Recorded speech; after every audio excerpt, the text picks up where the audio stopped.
are joining all the time. I also did not know that 1 o'clock Central Time in Minnesota on the first Wednesday was when they test all of their sirens here, so excuse any background noise as we get started on my end. I'm Mark Ahlstrom, President of the Board of the Energy Systems Integration Group, and I welcome you to today's webinar on Minnesota's Smarter Grid Report, Pathways toward a Clean, Reliable, and Affordable Transportation Energy System for the Eastern Interconnection. I also want to thank co-sponsors of the webinar, Clean Grid Alliance, GridLab, and the McKnight Foundation. ESIG is a nonprofit educational group that provides resources and education to the engineers, researchers, technologists, and policymakers for our evolving electricity and integrated energy systems. Our purpose is really to convene the discussions and share information, like we're doing today, about the ongoing transformation of energy systems and energy-related technologies, and to support progress in a way that is economic, reliable, sustainable, thoughtful, and collaborative. If you like today's topic, you'll also be very interested in some of our other activities, including our spring technical workshop on March 19 to 21 in Albuquerque, New Mexico, or our second International Conference on Energy Systems Integration, March 25 and 26 in London. Complete information on all this is at our website, www.esig.energy. For the workshop today, the workshop is being recorded and we'll send you an email within a day or two with the location of the slides. And the recording, it'll be at our website and on our YouTube channel. You'll get an email with the links to those shortly. Everyone except the speakers will be on mute here, so please enter your questions using the Q&A box at the bottom right of your screen, and I'll moderate a closing discussion to cover as many of your questions as we can. If you have additional questions or need information on anything, an email to info@esig.energy will get you the answers. We have two speakers today, starting with introductory remarks from Brendon Slotterback, Program Officer of the Midwest Climate and Energy Program at the McKnight Foundation, the funders of this project. Brendon supports McKnight's grant-making portfolio for making the Midwest a leader in addressing climate change and advancing clean energy. With degrees in urban and regional planning and a LEED certified planner, he has extensive experience with grid modernization, electric transportation, climate mitigation, adaptation, public participation, and sustainability metrics. The results of the study will then be presented by Dr. Christopher Clack, CEO of Vibrant Clean Energy, the company that he founded to push the forefront of system planning, optimization, and modeling to address the intelligent transformation of the electric and energy system to meet the needs of the 21st century. With a PhD in applied mathematics and plasma physics from the University of Sheffield, Dr. Clack is an expert in mathematics, statistics, and optimization, and combines this expertise with numerical weather prediction, electrical engineering, and economics. With that, Brendon, thanks to you and the McKnight Foundation for funding this great work, and maybe you could give us a background on McKnight and why you funded this project. Sure, thank you, Mark. Welcome, everybody. Thanks for joining us. I'm really pleased to be invited to the ESIG webinar and share this information today about this work. Really grateful for that. So, yeah, by way of background on McKnight, many people are probably not familiar with the foundation, but we are a family foundation based in Minneapolis, Minnesota. Originally founded by William and Maud McKnight, and William was an early leader of the 3M Corporation, which most of you are probably familiar with, and eventually becoming the president and CEO over the course of a 59-year career there. The foundation is a separate private philanthropy, independent of 3M at this point. But was started by that family and continues to be governed in part by descendants of the original founders. Our mission at McKnight is to advance a more just, creative, and abundant future where people and planet thrive. And among our multiple grant-making programs, which Mark alluded to in the intro, is the Midwest Climate and Energy Program, which seeks to support Midwestern leadership in addressing climate change and advancing clean energy. And among the many strategies to do so, we, on somewhat regular occasion, will commission independent third-party research to help us better understand the context in the areas where we work and to provide information and resources for the community and folks engaged in the issues that we care about. Minnesota, in particular, where we do provide a lot of grant-making support, has adopted statutory goals to reduce economy-wide greenhouse gas emissions 80% by 2050.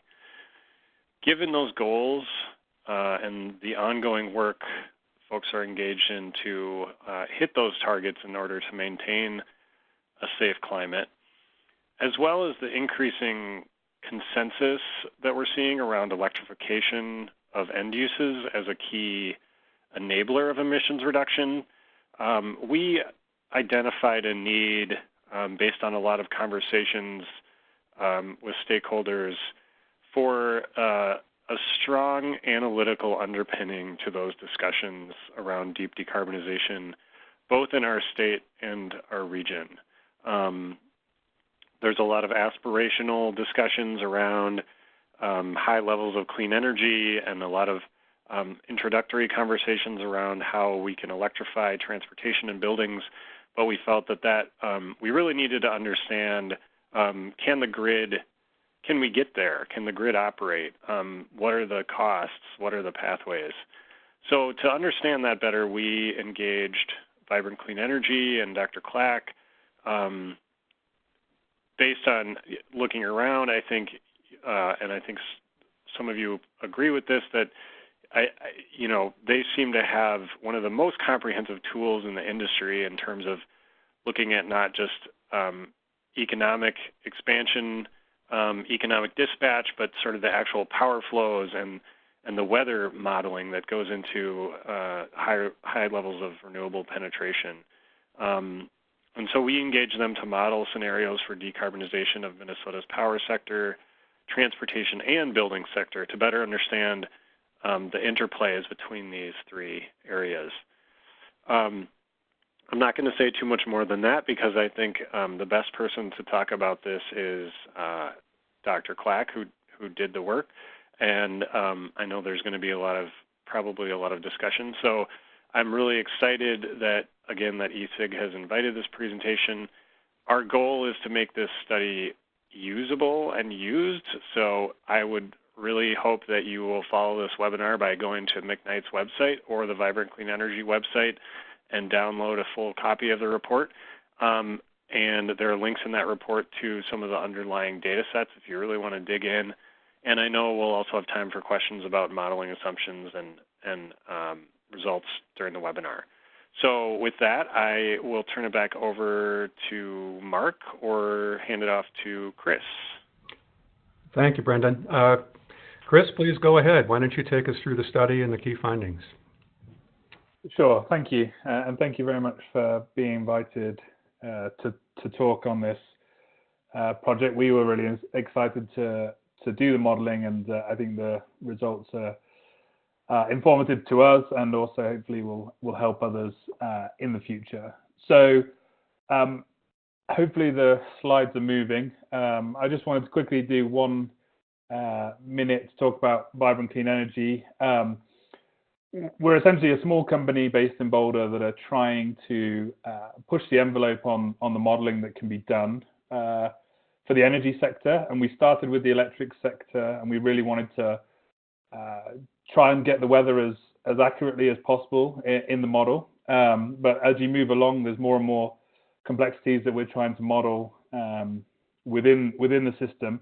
And we want to do it from a standpoint that every energy option has a trade-off, and we want to see agnostically what that trade-off does, and then look at how bringing in other sectors might change this, and then how to sort of equitably share the cost and compensation of this transition that if we want to hit anywhere close to our 2-degree goals, fundamentally, in a lot of our lifetimes, we're going to have to see the electric grid completely change. And we just thought that the existing tools were finding it difficult to do that. And so that's why we kind of started this.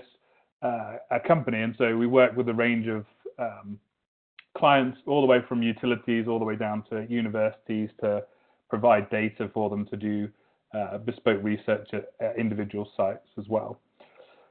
So with that out of the way, this study really leapt off from two previous studies, and they were growing in complexity. And so the first one we did was with MISO, which was just looking at essentially high renewable penetrations within their footprint. And then the second one was a grid study looking at storage specifically with the University of Minnesota and strategy and consulting. There was lots of other participants and stakeholders in that project, but our part was really to look at the electric sector. And in doing that, we kind of noticed areas where we could expand the modeling, and we could also look deeper at other sectors, and also the sort of growing consensus that decarbonizing the electricity sector on its own isn't going to hack it in terms of getting to a 2-degree future. And so then this project, thanks to McKnight and Brendon at that foundation, wanted to look at this project, and we wanted to expand the scope to the whole Eastern Interconnect, because some of our previous modeling kind of showed that the interaction between not just the RTOs, but also the bigger footprint in terms of inertia and other components really mattered as we start building large amounts of renewables in that footprint. And we wanted to see, can we actually get the economy to decarbonize by 80%, which should meet the prorated 2-degree goals. And then when we do that, we see with great modeling from Synapse for Minnesota in terms of the demand side in Minnesota, that would result in a 91% reduction for the electric sector, because there's just some other things that are very, very hard to decarbonize. And so what we're going to do today is walk through mostly the high-level results, and then look at two of the main scenarios that we think is giving sort of a nice insight into a bit more detail, and then allow people to grill us on assumptions and modeling frameworks that we've used to date with this model. So, I mean, the first takeaway that we found, very high level, was that we found multiple scenarios that could decarbonize Minnesota to get to that 80% reduction. And it could even do it when the Eastern Interconnect is also doing it at the same time. So it would be able to do it even with saturation of renewables. And it can do it at reasonably low cost, and it can do it fairly rapidly if policies were in place and things like that. This is strictly more of a technical analysis of what we would need to do in terms of getting things into the ground and actually operating the system. But obviously, to get it done at the rate that we would need to get it done in this model would still require work.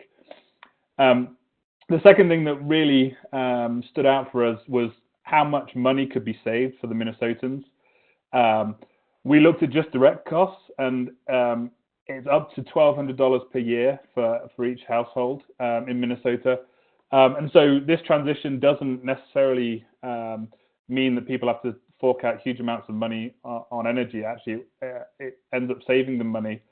And we get the added benefit of indirect savings, healthcare savings, and the like, based on the fewer pollutants that are going into the atmosphere. The third thing that the electrification really gets us, besides the main point of the emissions, is it gives us a lot more flexibility on the demand side. So typically a lot of our modeling in the past has related around a fixed demand, and then we create supply to meet it. Now what we're doing with the electrification is we're allowing the model to have the ability to flex the demand itself, because there's flexibility with these new resources coming online. That actually helps us both in terms of having to build transmission, but also accommodating more of the renewables and dealing with the spikes in either generation or demand that can occur. The main thing with electrification, of course, really is this: you're tapping into being able to draw emissions out of other sectors, use that energy in the electric sector, and we know how to decarbonize the electric sector much better than we know how to decarbonize, say, industry or internal combustion engine cars. And so it's easier to get an electric vehicle on the grid and then decarbonize the grid than it is to put maybe carbon capture and sequestration on every vehicle out there. That's just not feasible. And then finally, we find the electrification really helps us in terms of the transmission. So if we don't have electrification, our peaks are very, very high. They happen at the worst time of the year, middle of summer, on the hottest days traditionally. And that means that we need really big peak capacity needs on our transmission lines. And like I say, the electrification really helps us denude that problem quite significantly. So a little bit more detail in terms of the solutions. We really see that we're reducing the cost of electricity. So why this is important is some people may choose not to electrify. It may be too much of a cost to electrify everything. But what actually electrification does as well is it actually helps the other customers too, because it also reduces their rates for electricity as well. So if you're not electrifying, you don't save as much, but it would actually save them money even if they're not electrifying, but they wouldn't get as high a savings as those that do electrify. Again, we find this throughout all our modeling, and this was no exception, that regional integration of transmission really helps with costs. And again, obviously, it's dependent on the inputs of how much transmission costs and whether they get the rights of ways and other things that are obviously critically important. But if they are built, the transmission lines give us that spatial diversity that is really necessary if we want to have high renewables and low emissions at a cost that's reasonable. Otherwise, we end up with having to do a lot more on the demand side, a lot more with storage, and a lot more curtailment, which all end up adding additional cost, which could be avoided. And from our perspective, in terms of using resources, if we're building more than we need because we're not building transmission, then that's a cost to the environment, maybe not in terms of dollar cost, but in terms of using resources that could be diverted to other causes. We also did baseline cases, and what we find is if you transition to gas, which is a good thing to do away from coal, if you go down that route, what we find is that by around 2030, because of load growth that might occur, we end up at just basically treading water by 2030, and then we end up increasing emissions, which is obviously bad for the environment, but also if you then want to reach a target later on, having that extra number of assets there that you have to then account for and pay for means that the target gets harder to achieve because it's costing more money. The other thing that we are able to study with Wisdom, we can look at the technical side, but we'll also look at working out what the jobs and the tax revenues are like. And so what we find in Minnesota is roughly a 3x increase in employment in the electric sector, particularly in the renewable sector, if we go down the decarbonization and electrification pathway. And so that definitely will bring in additional jobs and obviously salaries and tax revenue as well. And then finally, in terms of the main conclusions, we find that you can end up spending nearly 16 billion more by 2050 if gas costs rise compared to our assumption if we choose to not decarbonize and electrify, i.e. if we just go down the gas route, business as usual route. So we've got a gas curve, and if the costs are higher than that, which they may well be, the exposure to that cost is about 16 billion. Alternatively, regardless of the cost, it's around 16 to 50 billion savings, regardless of not regardless of the gas cost, but our range of gas costs that we tested, which is a huge swing.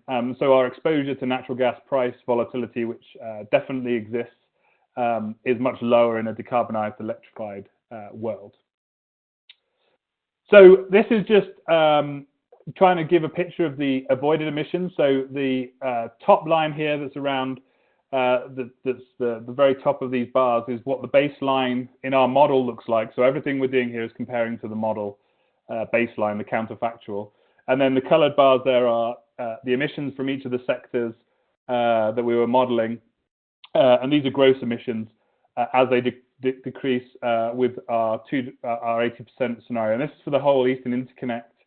And that hashed area there is all the emissions that we're saving. And so this is one way of illustrating, if you look at the hashed bar in 2050, how much bigger it is than the electric power bar in 2016, which is the light blue in the bottom left. If we completely decarbonized the electric sector and didn't do anything with the other sectors, we wouldn't get anywhere close to this emissions reduction. So we'd need strong negative emissions, and we'd need lots of other things pulling CO2 out of the atmosphere, and we just wouldn't be able to get to these low emission futures.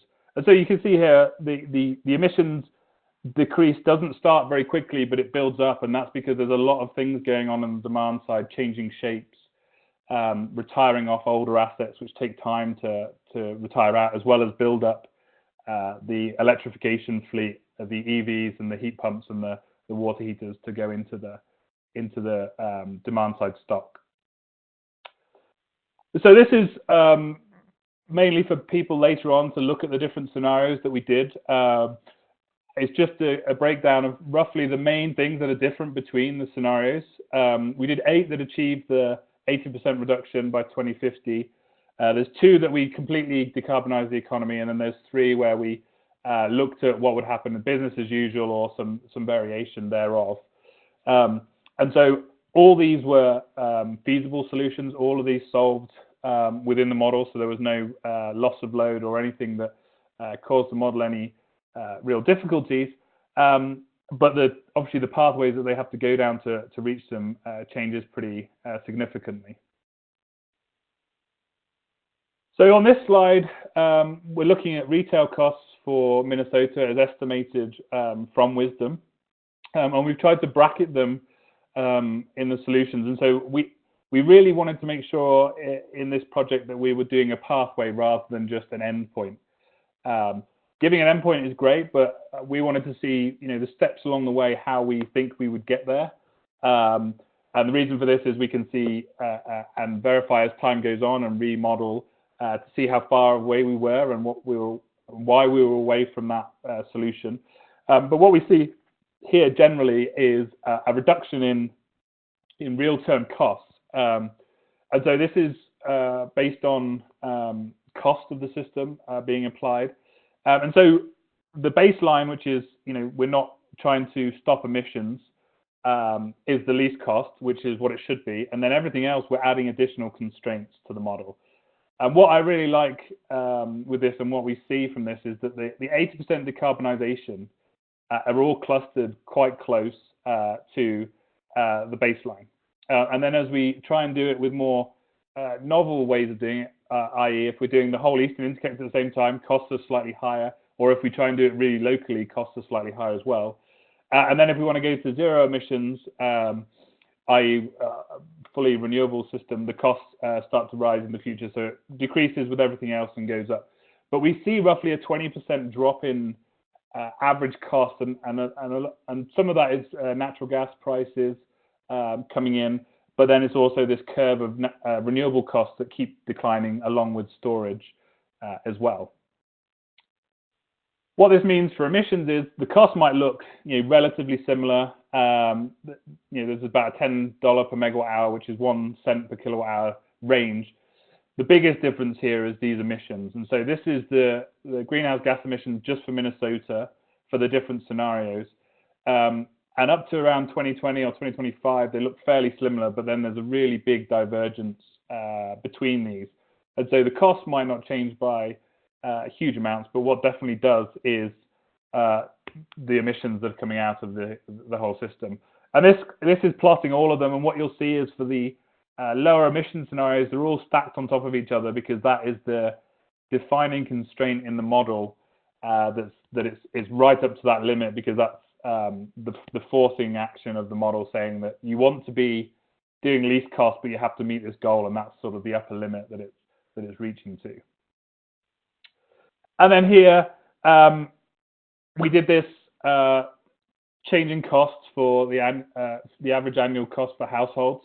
And one thing that we we made sure we didn't do for the modeling, we didn't bother putting any carbon taxes in or any carbon price. We just did it with a cap on the emissions, and that then limited the emissions. So there would be a shadow carbon price based on that, but we didn't put any carbon price in the modeling. But what we're showing here is the savings, and so most of the scenarios have savings, and as you go forward in time, the savings tend to increase for most of the scenarios. The scenarios that don't are if natural gas gets more expensive, or if we go to 100% without transmission or with transmission for renewables in the later years. In the early years, it's a good cost saving, but as we push to higher and higher levels, we get to a certain point where we're sort of the marginal difference becomes difficult, and we end up spending more money. And so from left to right, we're seeing that we're getting savings, and it varies. And again, these are direct savings, but by electrifying and decarbonizing, we end up allowing the model to see savings for the customers over their energy bills. So just that's kind of really high level, long-winded sort of explanation of what the main outputs are in terms of what we found. But I wanted to spend just 2 or 3 minutes going through our approach and why we did it the way we did it, so that we can then, when we do a bit of a deeper dive for the last 5 minutes, we can see what we're modeling. So the first thing is that we come from a premise of the whole economy needs energy. It's not just the electric sector. And we have a lot of tools in the electric sector to actually help us decarbonize. But there's other things that could be connected in. So there could be hydrogen production, there could be ammonia production, there could be power to gas, there could be liquid fuels. For this model, we concentrated on the electric sector and electrifying and using electrons rather than using hydrogen. When we did the cost estimates for the hydrogen, it was too expensive to do that within the sort of producing it within the electric sector. But of course, that would also be a useful addition. But the amount of curtailment that we saw being able to be used and the flexibility we would get out of it for this particular model wasn't conducive at that stage. We could be updated now and could be useful. And the other thing that we did include was CCS on natural gas plants. We didn't include 45Q, but it didn't select CCS with the cost estimates we had, which was based on the NREL ATB 2017 numbers. And so it was in the model, but just didn't get selected. And so how we do electrification for this particular study is primarily through 4 avenues: light-duty vehicles, light-duty trucks, and then heat pump water heaters for both residential and commercial, as well as heat pump space heaters, again for residential and commercial. We had the ability to do hydrogen production for industrial demand and things like that, but we didn't do that because the demand side that we got from Synapse Energy, which we'll show in a second, showed massive load reductions through either load destruction from industry reduction not being necessary, but also efficiencies elsewhere in the industrial sector that reduced emissions for that too. We did have demand side, and to model it, there was a cost for it to dispatch. And so when the modeling is dispatching in the production cost portion, it's dispatching the demand side against conventional supply. And so the demand side will bid into the market, and if it's selected, it will be used instead of supplying energy. And that can then also be applied to the capacity side as well for the net peak time periods. And then what we like to do with our model, we try and do high resolution weather data. And so on the left here, we have the wind, and we don't just look at 80 meters, we actually look all the way up to, for this model, 120, but our wisdom model actually goes to 160. So on the left top is 80 meters, and the bottom left is 120 meters. And so hopefully you can see, particularly in the southeast, an improvement in the capacity factors. And on the right, at the top, we have the optimal hub height, which I won't go into here, but if there's questions at the end, we can talk about what we mean by optimal height. And then at the bottom right, we spent a long time building up siting data sets of where we can actually site these utility scale wind farms. And this is all done using the same gridding as the NOAA High Resolution Rapid Refresh, which is where we get our weather data sets from. And the same thing was done for solar, but in this time, instead of there just being different hub heights being the main categories, what we actually have is different tilt angles or tracking of solar. And so the top left here is if you just have a flat panel laid on the ground horizontally, and the bottom is a 2-axis tracking. But for this modeling, we focus primarily on 1-axis tracking and fixed rather than just a 2-axis tracking based on costs. And then on the right, again, we have the optimal PV type on the top right, and then the siting availability for utility PV on the bottom right. And so we try and exclude places that are protected, as well as urban areas, of course, and other places of natural beauty and things like that, to try and stop oversighting. And then for the technologies for siting, we have rooftop PV as well, which includes residential and commercial and industrial sites that could be used for rooftop. And we use this because, as you saw in the previous slide, there's a lot of places where utility PV can't be placed, but there is a lot of rooftops in those places.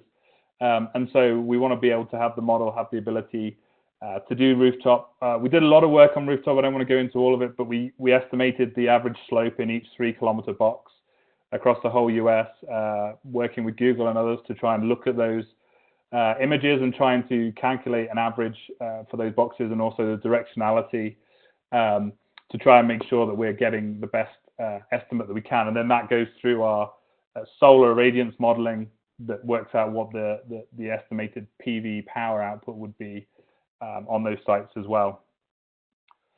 And then here, this is some data from Synapse.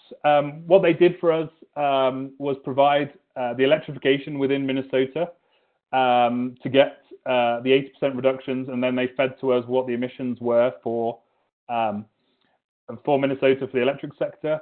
And then we had to translate that obviously into a 5-minute interval for each of the sectors for Minnesota, and then we had to build up data sets for the loads across the rest of the Eastern Interconnect to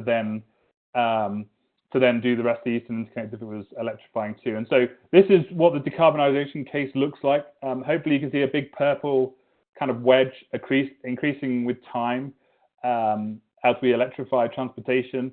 And then the other sectors look fairly flat apart from maybe industrial. And so the next slide hopefully shows this area that we're talking about in terms of the industry reducing its load and the transportation basically increasing its load. And those two kind of cancel each other out a little bit. So the increase overall in the future is only around 5 terawatt hours there as well. And so the load might not change in terms of absolute amounts, a huge amount, but what is really changing is the actual temporal activity of those load shapes. Before we go to that, the big thing that we're doing is we're bringing emissions out of other sectors, and we're electrifying it, and we're saying the electric sector has to meet its goal of the emissions reductions whilst also dealing with all these new loads that are coming on. And so by electrifying, we're reducing outside of the electric sector down from around 60 million metric tons down to around 22 or 23. And that is by electrifying heavily and using energy efficiency as well. So talking about the demand curves, we had it every 5 minutes, but obviously that's really convoluted to output. It becomes really sort of cumbersome. So we aggregate to an hour, accumulate to an hour. And so what these are just average curves for Minnesota for 4 months, trying to show the different seasons. And the dark blue there, actually you have to follow the light blue where it's there as well, is the 2017 demand, where 100 is the peak for 2017. So if it's at 100, it means it's the summer peak in 2017 values. And then this green lines here is the change in demand in 2050 based on all these new electrifications. And so for winter in the top left, January there, you can see big peaks occurring at the nighttime hours, and then there's a little bit of energy in the middle of the day. And then if you look at summer, which is directly below on the left there, we see there's actually a peak reduction in the middle of the day. But but there's still peaks in the evening as well. And so part of it is electrification, and the other part is there's obviously energy efficiency. And so what we're actually doing over this time period is going from a summer peaking system to a winter peaking system, and the winter peak happens in the middle of the night. And so electrification for Minnesota means that more wind can be integrated, basically, because of the temporal correlation between nighttime and winter seasons with more wind. And the summer peak going down means that it's easier to integrate the solar and have storage come in at that point as well. So that's kind of how we approached it. We essentially have our wisdom model, which is looking at doing the co-optimization of both generation, transmission, storage, demand side, and electrification, whilst doing the dispatch at a 5-minute resolution, 3-kilometer spatial resolution for the whole Eastern Interconnect. And then we're looking specifically a lot of the time at Minnesota and how that actually falls out for them. And so as we're iterating through, we have what's called natural gas elasticity built in. So as we use more natural gas, the prices change based on how much we use. And we also have a gas network within the modeling that's sort of constraining the flows of natural gas between regions as well, which is trying to sort of think about how that energy is being moved around to actually supply the natural gas plants as well. So we're not just thinking of the transmission, which we're obviously thinking about with the power flow. And again, that's another avenue where we bring in the weather data to look at dynamic line rating for those lines through time as well. But we're also looking at the gas flow as well that might be needed for sort of a polar vortex type situation. So the weather data spans 2013 to 2017 inclusive at 3 kilometers, and then 2006 to 2016 inclusive as well at a 13-kilometer resolution. And they're there to drive the weather. It's all done simultaneously to make sure that the grid can handle those different weather types that might occur at those hours. And we want them to be correlated with loads, and we want them to be chronological because these weather events stack up together, and we want to make sure that is built into the model so that the model's having to deal with the real world situation that can occur between demand and supply, as the Northeast found out with the polar vortex recently, and there was one in 2014 as well, which is included in the model. So for Minnesota, this is what the 80% reduction looks like when the rest of the Eastern Interconnect is not decarbonizing. We see a big build out of wind and solar through time. So red here is solar, the two types of solar, rooftop and utility scale. Green is wind. There is dark blue, which is offshore, which isn't really applicable for some of Minnesota. Then storage is in yellow here, and then gas is grey and very light grey, and then black is coal. And the first thing you see is coal disappears predominantly very quickly early on, and then there's some that hangs around for a bit that's there for capacity and reliability needs. And so as we move forward, we're seeing Minnesota really ramp up the amount of renewables that go on the grid, and this is backed up by storage and natural gas for some longer term events that occur. When we look at the whole Eastern Interconnect, this is what we see in our model for 2016. There's some white lines there which are trying to show the sort of scaled capacities between regions. And again, the colors should match the colors that were in the previous plots. So black is coal, gray is gas, green is wind, and red is solar. So if we skip forward to 2040, we see Minnesota change quite a lot, but the rest of the Eastern Interconnect, even though we're not trying to decarbonize it, is already decarbonizing to some extent, because coal is getting expensive, gas and renewables are coming in very, very quickly, and we see some nuclear retirements as well. And so we see that transition, and we see storage popping up in lots of places, as well as more integration of transmission as well. And so we really see a transition regardless, but what we're doing in Minnesota is also electrifying and removing emissions from other sectors as well. Here's a plot of the interchange between the different states. This is interstate transmission. And so in black is the existing, and then the colored bars are what's added per investment period. And I've tried to highlight where Minnesota is here. And so we can see those those connections are getting bigger with this, and that helps mitigate costs and allows more integration of particularly solar that allows it to ship in and out during the day to really get away from those weather systems that might put a cloudy region over all of Minnesota. It might be able to import and export power. And then what this is showing is the amount of emissions going into the atmosphere cumulatively from 2017 all the way to 2050. And so again, I've put an arrow to Minnesota there. And what we're trying to show is that you can see those bars getting smaller as investment periods go on till they're almost disappearing. Whereas you see some other states where they're emitting quite a bit of emissions. And what matters in the atmosphere is cumulative, not just the percentage rate. And so you want to make sure that you're getting the budget within targets, which Minnesota achieves in these scenarios. And then looking at the generation share itself, it changes dramatically from now to 2050. So imports go up for 2020 as it loses some of the coal, but we see a lot of wind coming in. But then as we go forward through time, the imports go down in general as we bring in solar and more wind. And we do see the nuclear plants in Minnesota retiring.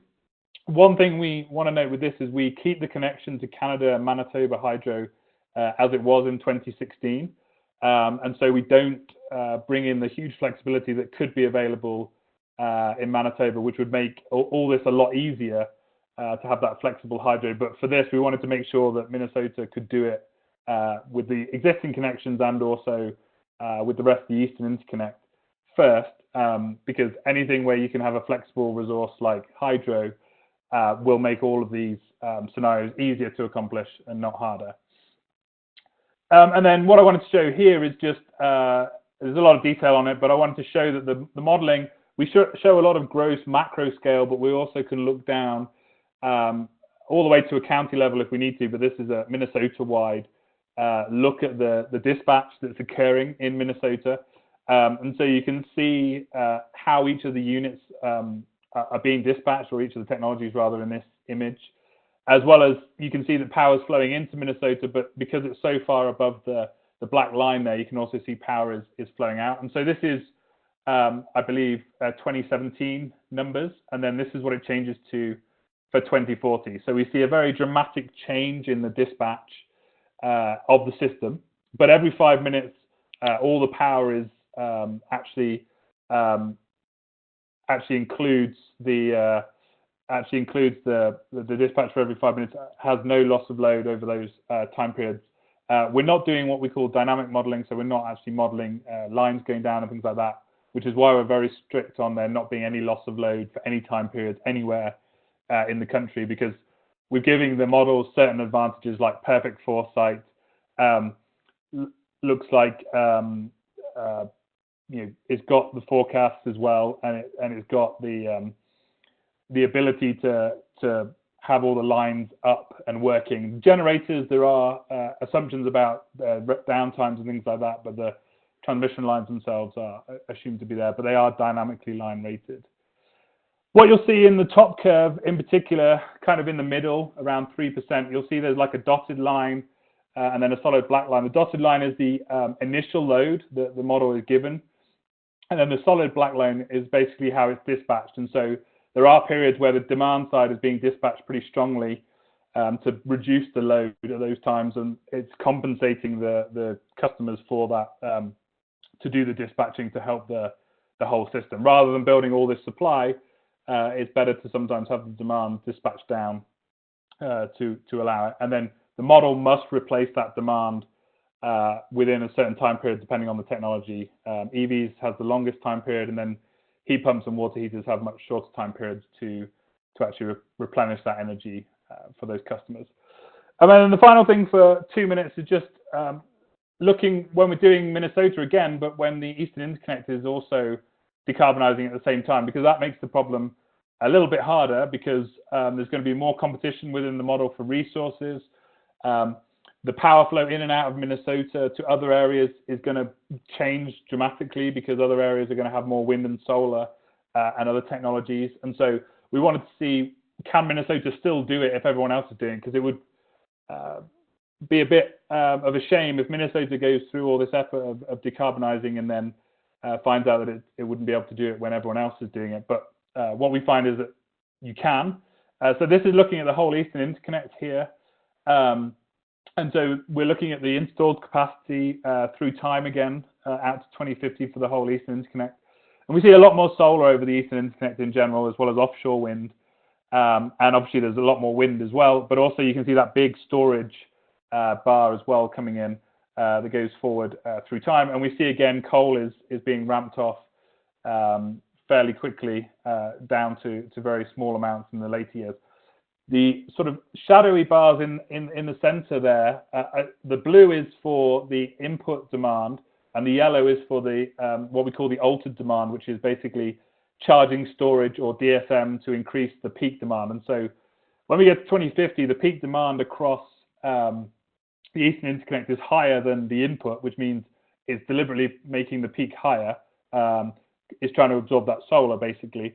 But also, if you're an engineer or you look at these things, you'll see both of those bars are above the inertial generation. So they're way above the synchronous generation, because the model is finding ways to achieve that capacity value and that inertia from estimates at the 5-minute resolution, at least, of those newer technologies, wind and solar and storage, providing those services to keep the system stable.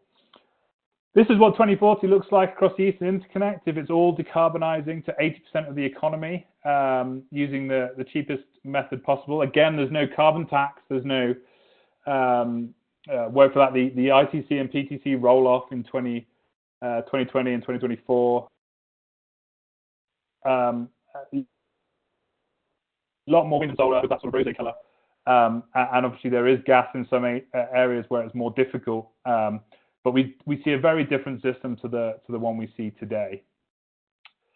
What we see with this least cost is we do see over this Eastern Interconnect more nuclear generation in this particular scenario. We've done updates since where renewables are taking up more of a share as the price continued to drop compared to our estimates here. But even in this situation, CCS didn't get deployed against the other technologies.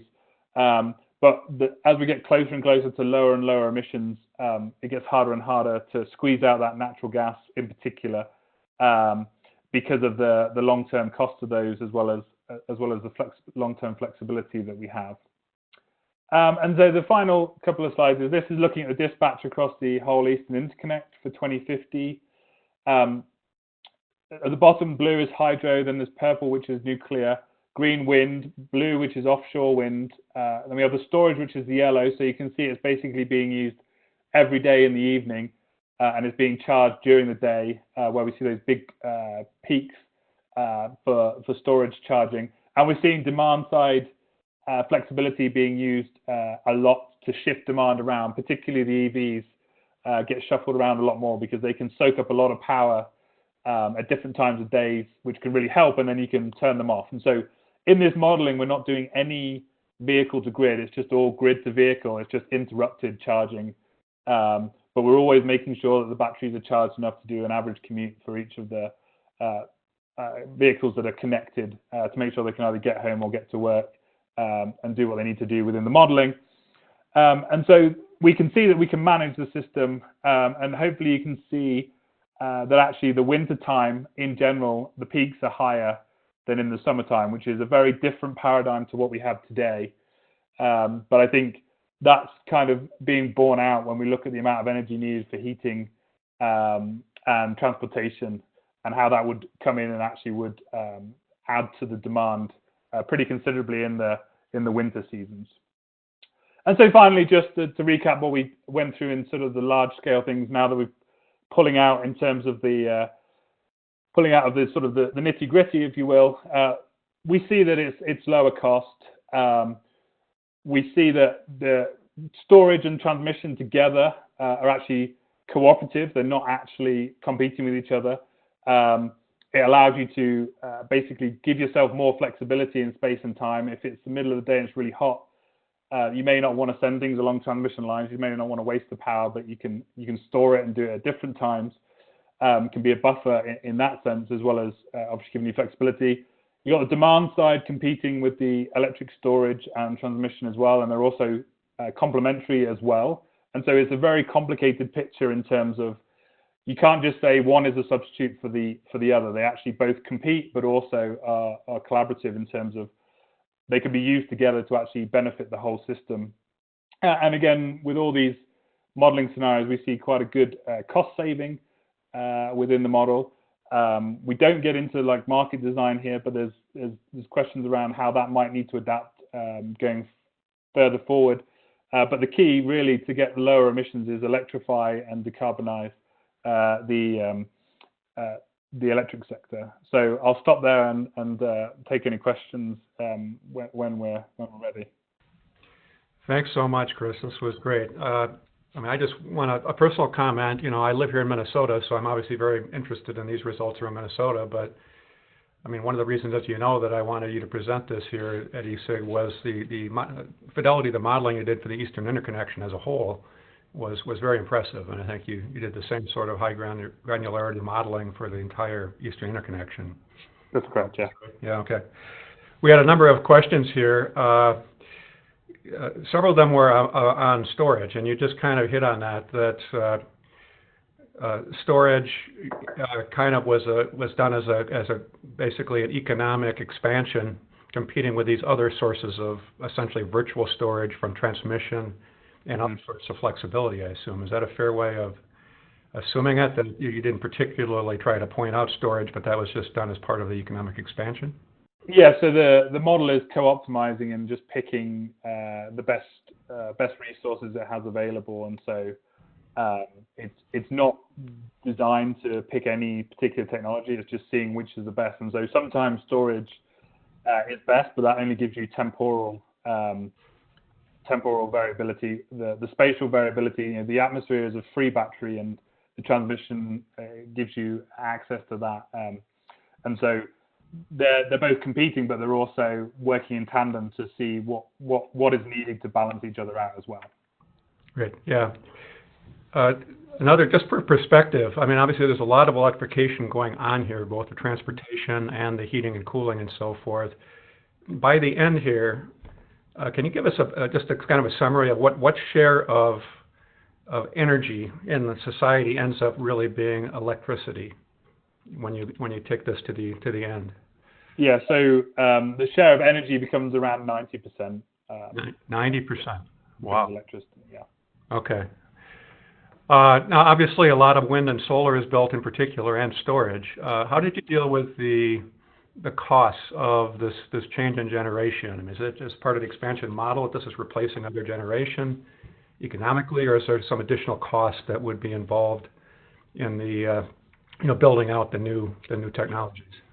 Sure. So there's our main data set comes from NREL ATV, which is the annual technology baseline that NREL puts out each year, and they give you national prices, and then we have localized multipliers for labor costs and part costs for the regions, and then we have interconnection costs as well based on distance to transmission lines if they need to build substations or new transmission lines which are built in as well. And basically the model is trying to always reduce costs. And so if a unit can be retired, if it's got capital left on it, as in capital debt, it must clear that debt. If not, it can retire it for free, and then it has to build generation to replace it. And so it needs to do this sort of calculation of can it build new generation for lower cost than keeping the generation, or does it increase cost? If it increases cost, the only way that it would build it is if it's meeting some other constraint, either reliability, resource adequacy, or a carbon constraint. So if it's told that it might want to keep a coal plant because it's cheaper, but you need to reduce the emissions, and you can't get below those emissions without retiring that plant. So that's in it as well. And then, of course, the other factor is there's lag times built in terms of how quickly we can build technologies, which is built in there as well. And the model can break that and would flag that to us if it's having to build things faster to meet a constraint. So we would know, we need to build it at 3 times the rate of what we're supposed to be allowed to, but we have to meet this constraint, those sort of questions. But in terms of the cost, so you're using the NREL, Annual Technology Baseline estimates, and that would include the cost of storage and other technologies, I assume. Correct. We used the cost of storage, but it was adapted from our Minnesota previous study because the NREL ATB values is actually references back to a 2010 study, and so those prices were very old. So we updated them with our previous study that we did with the University of Minnesota in Stafford to update those storage costs to be more in line with closer predictions, because this was done in 2017 and referencing an article in 2010 with battery prices plummeting didn't seem a sensible plan. But everything else was ATV, yes. So these were keeping up with the current market prices that are actually going down faster than the ATV in some cases. Okay. Yeah. But it's fair to say that in terms of the cost here, this is really the cost you're talking about and the cost savings to the ratepayers was really an all-in. So we're not really assuming that the ratepayers themselves are making investments that are outside of these cost figures. Is that fair to say? Or? So we're not including the cost of buying an electric vehicle in these direct energy and fuel costs. So there could be some additional costs that would be added on to these. Either the utilities would have to pay some money, which would increase the rate slightly, to get water heaters put in, rebates, things like that. But with the cost trends that we're seeing with the electric vehicles, we don't see much growth in electric vehicles until after 2025, which is the point at which the estimates we had was parity with buying an internal combustion engine. So we're assuming at least parity for those changes. Okay, yeah. So we'll want new cars, right? Yes, yeah, exactly. And by the end now, you, at least for Minnesota with solar, you showed that it tended to be, at least on a megawatt basis, mostly utility scale versus distributed. Was that also true of the Eastern Interconnection then as a whole? No, I mean, in general, yes, when there's space, but there's a lot of states that don't have space to do it, particularly places like Florida and others that are densely populated, and so you see a lot more rooftop going in because it's the only resource they really have a space for. But for us, we see there's an interchange. It's just based on the NREL ATB costs, the divergence between utility scale and rooftop in terms of both capacity factor and then actual cost. The weighting was so heavily towards utility that it swung that way. But we did do scenarios where we did high amounts of rooftop PV. And you can see in those cost curves, it's a little bit more expensive. And so if rooftop is closer to utility than we estimated, then obviously it would switch from utility to rooftop. And yeah, so a lot of those, the impacts along the eastern seaboard were interesting. And that's really driven by lack of space to do more of these larger utility scale renewable projects, I guess, because you saw not only more rooftop, but actually some new nuclear and offshore wind as well that actually was economic on the eastern seaboard, right? Yeah, so there's two factors that play into that. One is space, and then the second is we have this lag time for construction of transmission. Even though we see a lot of transmission being built in terms of capacity, it actually takes a long time for the model to allow them to be built. I think it's like 4 or 5 years that which is still short for reality.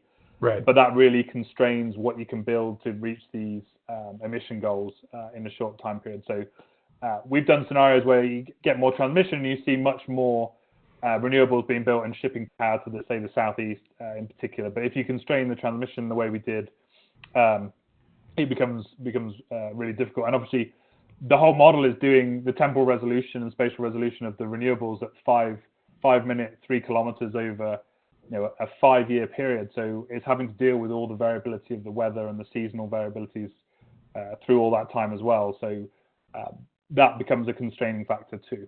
Right. So seasonality, any sort of seasonal storage concept is all built in there because you're serving all load at all times. But exactly. Time for one final question here. I know we got more that we won't have time for, but several people also asked about, as we might have changes in future climate, that will obviously affect both the loads and some of the generation here we're talking about. What's your view of how that is accounted for here, or what the risk might be around climate change issues? Sure. Great questions. So in this modeling, we didn't do any climate change forecasting. We do have climate change obviously built in our data sets. So we've had 10 years of climate change in our data sets through the historical weather. So we're starting to see like the climate weirding happening, more polar vortexes occurring, bomb cyclones, extreme heat events, things like that. So that's built into the weather resource and the hydrological resource, droughts and things like that. So plants having to go offline because there's no ability to cool the water and things like that, or not enough water. But we do have now the ability to model future climate changes, and so we find for the Eastern Interconnect that we end up with higher loads, about 15% higher loads than we would do today, based on climate change in an RCP 4.5 setting. But wind and solar change around 10%. So there's the changes by 2050 aren't as big as some people might think when we're looking at climate modeling, because the big changes happen post 2050. The degree heating days, for example, go down by about 20%, but the cooling degree days go up by about 300% for the Eastern Interconnect by 2050. Okay. Well, our time is up, and I'll share the additional questions with Chris, and we'll try to get other answers back as we can, if appropriate. But I really want to thank our speakers and our co-sponsors, Clean Grid Alliance, GridLab, and the McKnight Foundation, and remind you that we will be sending you links to the slides and recording of today's webinar within a day or two. You'll receive that from our info@esig.energy email account, and you can contact Ryan at that email address for any other questions regarding anything having to do with ESIG, actually. Again, if you like today's topic, we would also be interested in other ESIG activities, including our other free webinars, our blog posts from industry thought leaders at our website, and our Spring Technical Workshop, March 19 to 21 in Albuquerque, and our second International Conference on Energy Systems Integration Workshop, March 25 and 26 in London. Complete information on all this is at our website, www.esig.energy. With that, I want to thank Chris and Brendon so much, and I want to thank all of you for your participation today. Please let us know how else we can serve you. Thank you so much.